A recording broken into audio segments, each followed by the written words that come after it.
राधा वल्लभ श्री हरिवंश। जागवलिक जो कथा सुहाई, भरद्वाज मुनिवर ही सुनाई। कहियों सोहि संवाद बखानी, सुनहु सकल सज्जन सुख मानी। याज्ञवल्क मुनि ने जो सुहावनी कथा भरद्वाज मुनि को सुनाई थी, वही संवाद मैं वर्णन करूँगा। हे सज्जनों, आप सब मन में सुख मानकर सुनो। शंभु की नया चरित सुहावा, बहुर कृपा कर उमहि सुनावा। सोई सोई काग भुषुंडी दीन्हा, राम भगत अधिकारी चीन्हा। इस सुंदर चरित्र की सर्वप्रथम शिव जी ने रचना की थी। फिर कृपा करके उन्होंने पार्वती जी को सुनाया। फिर उसी को शेष जी ने काकभुसुंडी जी को श्री रामचरित्र का भक्त व अधिकारी जानकर सुनाया है। तहि सन जागवलिक पुनि पावा, तिन पुनि भरद्वाज प्रति गावा। ते श्रोतावकता समशीला, सवदर्शी जानहि हरि लीला। फिर उसी को तो तहि सन अर्थात काकभुसुंडी जी से याज्ञवल्क मुनि ने पाया, और उन्होंने अर्थात याज्ञवल्क मुनि ने श्री भरद्वाज मुनि से कहा।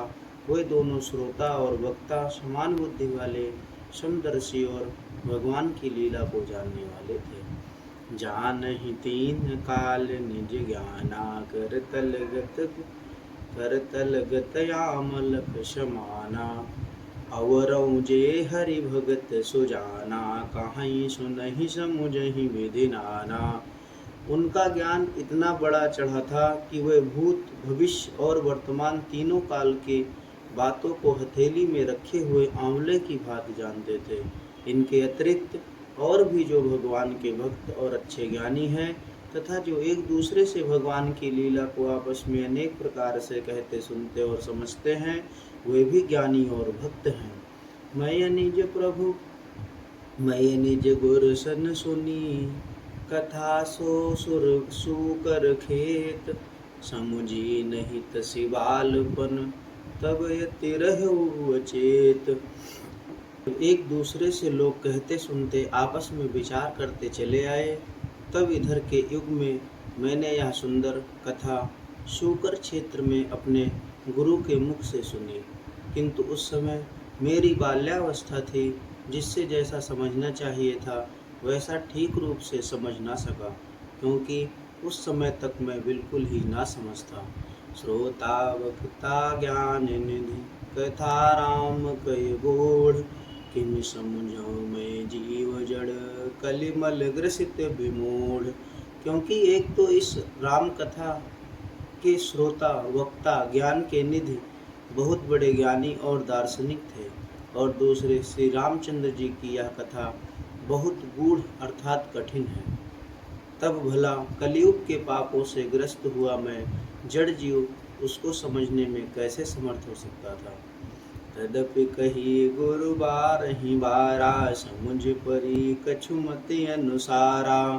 भाषाबद्ध कर विमय सोई, मोरे मन प्रबोध जेहि होई। राधा वल्लभ श्री हरिवंश। तो भी श्री गुरुदेव जी मेरे समझने के लिए इस कथा को बारंबार कहते ही रहे।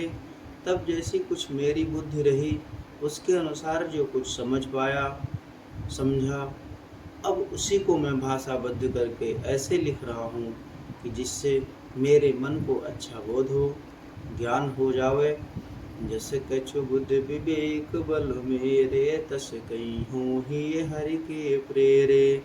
निज संदेह मोह भ्रम हरनी, करो कथा वह सरिता तरनी। जैसा कुछ मुझ में बुद्धि और ज्ञान का बल है, वैसा ही हरि भगवान की प्रेरणा होने से कहूँगा, जिससे मेरे मन का मोह, भ्रम और संदेह मिट जाए। इसलिए मैं संसार रूपी नदी को पार करने के लिए नौका रूपी श्री रामचंद्र जी की इस कथा की रचना करता हूँ। बुध पुराण सकल बुध विश्राम, सकल जन रंजनी। राम कथा कलि कलश विभंजनी, राम कथा कलि पनंग भरनी। पुण्य विवेक पावक कहु हरनी, यह श्री राम कथा पंडित और बुद्धिमान जनों को आराम देने वाली और सर्वसाधारण लोगों को भी प्रसन्न करने वाली तथा कलयुग के पापों का विशेष रूप से नाश करने वाली है। यह राम कथा रामायण की कथा कलयुग रूपी सर्प के नाश के लिए मोरनी है। फिर राम जी की कथा ऐसी है मानो विवेक रूपी अग्नि को उत्पन्न करने के लिए अरणी अर्थात यज्ञ का यह काष्ठ है जिससे अग्नि उत्पन्न की जाती है। राम कथा कलि कामद गाई सुजन सजीवन मूरि सुहाई शैव सुधासल सुधा तरंगिनी भयभंजनि भ्रम भेक भुवंगिनी। फिर श्री राम जी की कथा कलि में कामद रूपी अर्थात कलयुग के समस्त दुखों को दूर करने के लिए साक्षात गुरुदेव साक्षात कामधेनु रूपी गौ है और सुजन अच्छे पुरुषों के लिए सुंदर संजीवनी जड़ी है।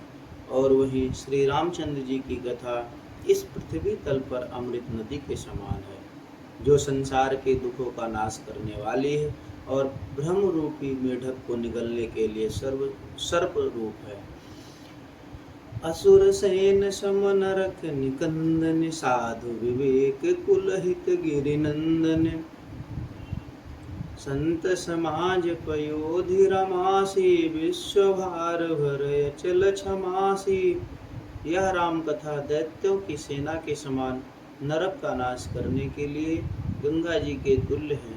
साधु और देवताओं के कुल का हित करने के लिए प्रत्यक्ष रूप में गिरिनंदिनी अर्थात दुर्गा स्वरूप और सत्पुरुषों के समाज रूप समुद्र में लक्ष्मी के समान और जगत का भार धारण करने के लिए अचल पृथ्वी के समान है।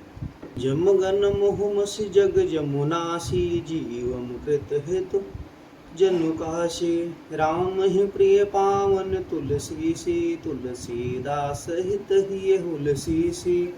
श्री रामचंद्र जी की यह कथा यमराज के गुणों के मुख में कालिख लगाने के लिए इस जगत में यमुना नदी के समान है और जीवों को मोक्ष देने के लिए मानो काशीपुरी है। यह कथा श्री रामचंद्र जी को तुलसी वृक्ष के समान प्रिय है।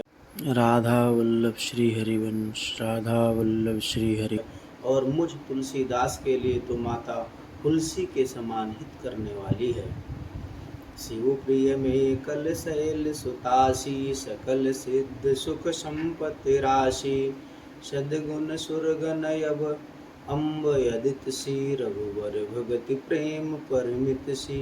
यह कथा श्री महादेव जी को मेकल नामक पर्वत की कन्या नर्मदा के समान प्रिय है और समस्त सिद्धियों को प्रदान करने वाली संप्रदा की खान है। फिर वह राम कथा सद्गुणों की माता है और श्री रामचंद्र जी के प्रेम भक्ति की तो मानो सीमा ही है।